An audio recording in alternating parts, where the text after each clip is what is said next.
Viewers, আশা করি সকলে ভালো আছেন। এই যে রেসিপি বাই ইতি চ্যানেলের পক্ষ থেকে আপনাদের সবাইকে স্বাগতম। আজকে আমি আপনাদের জন্য আরো একটি সহজ এবং ভীষণ মজার একটি রেসিপি নিয়ে এসেছি। আজকে আমি আপনাদের করে দেখাবো সহজ রাজকীয় স্বাদের এই পায়েসের রেসিপিটি। আর এই পায়েসটি আমি তৈরি করেছি সাবুদানা দিয়ে। এই পায়েস দেখতে যেমন রাজকীয় লুকের, খেতেও অনেক সুস্বাদু আর স্বাস্থ্যকরও বটে। কালারফুল কিন্তু স্বাস্থ্যকর ভাবে এমন রাজকীয় স্বাদের পায়েস তৈরি করার জন্য পুরো ভিডিওটি অবশ্যই না টেনে দেখবেন। চলুন সময় নষ্ট না করে পায়েসটি তৈরি করে ফেলি। আমি পায়েসটি তৈরি করার জন্য এখানে নিয়েছি 1/3 কাপ পরিমাণ সাবুদানা। সাবুদানাকে আমি 2 ঘন্টার জন্য ভিজিয়ে রেখেছিলাম। ভিজিয়ে রাখার পরে আমি এটাকে ছেঁকে নিয়েছি। দেখুন সাবুদানাগুলো ফুলে কতটা বড় বড় হয়ে গেছে। আমি এবার পায়েস তৈরি করব, তার জন্য চুলায় একটি ফ্রাই প্যান বসিয়ে দিয়েছি। আপনারা চাইলে যে কোনো পাতিলে এই পায়েসটা তৈরি করতে পারবেন। এবার আমি এর মধ্যে দিয়ে দিচ্ছি 1 লিটার পরিমাণ দুধ। দুধটাকে আমি হালকা একটু গরম করে নিব, খুব বেশি ফুটানোর দরকার নাই। হালকা একটু গরম হয়ে আসলে আমি এর মধ্যে অ্যাড করে দেব সাবুদানা। দেখুন ভিউয়ার্স, দুধটা হালকা একটু ফুটে এসেছে। এবার আমি এর মধ্যে সাবুদানাগুলো দিয়ে দিব।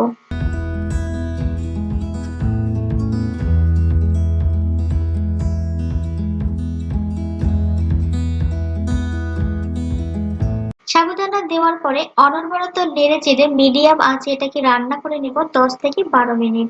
আর এই 10 থেকে 12 মিনিটের মধ্যে সাবুদানাটা অনেকটা সিদ্ধ হয়ে যাবে।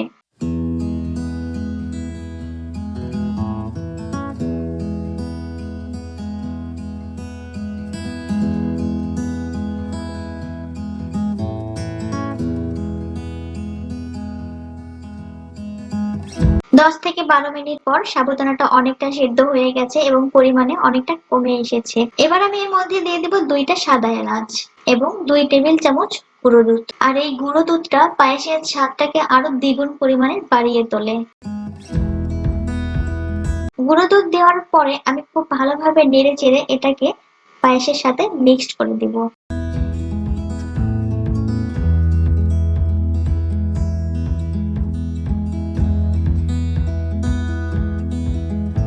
দেখুন ভিউয়ার্স, আমার মিক্সড করা হয়ে গেছে। এ পর্যায়ে আমি দিয়ে দেব 1 কাপ পরিমাণ চিনি। আপনারা যে যেমন মিষ্টি খেতে পছন্দ করেন সেই অনুযায়ী মিষ্টি দিয়ে দিবেন। আমার কাছে হালকা মিষ্টিটাই ভালো লাগে, তাই আমি এখানে 1 কাপই দিয়ে দিচ্ছি। এবার আমি 2 থেকে 3 মিনিটের জন্য এটাকে নেড়ে চেড়ে রান্না করে নেব।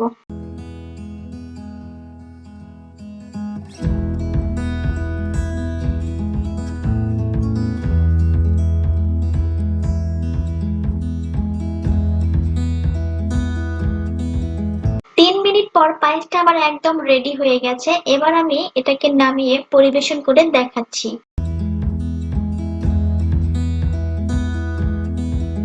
আমি পায়েসটাকে কাচের একটি বাটিতে নিয়ে নিয়েছি। পায়েসটাকে আরো আকর্ষণীয় করে তোলার জন্য আমি এর মধ্যে অ্যাড করে দিব কিছু কালারফুল জেলি কিউব। আপনারা আপনাদের পছন্দ মতো যে কোনো কালারের জেলি কিউব ব্যবহার করতে পারেন। আমি এই জেলি কিউব গুলো বাড়িতেই তৈরি করেছি। ভিডিও অনেক বড় হয়ে যাবে, যার জন্য আমি স্কিপ করেছি।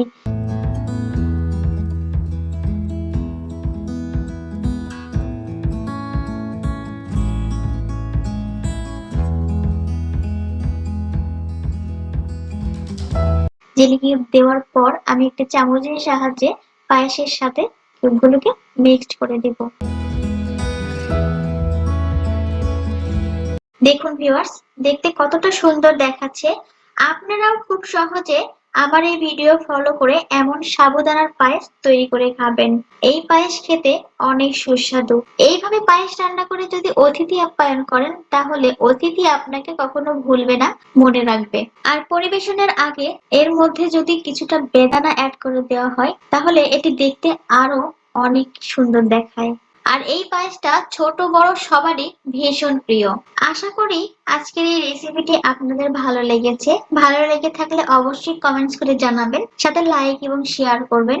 এখনো যারা সাবস্ক্রাইব করেননি তারা অবশ্যই সাবস্ক্রাইব করে পাশে থাকা বেল আইকন বাটনে ক্লিক করে নেবেন, যাতে পরবর্তীতে মজার মজার এবং সহজ রেসিপির ভিডিও আপলোড করলে সহজেই আপনাদের কাছে নোটিফিকেশন আকারে চলে যায়।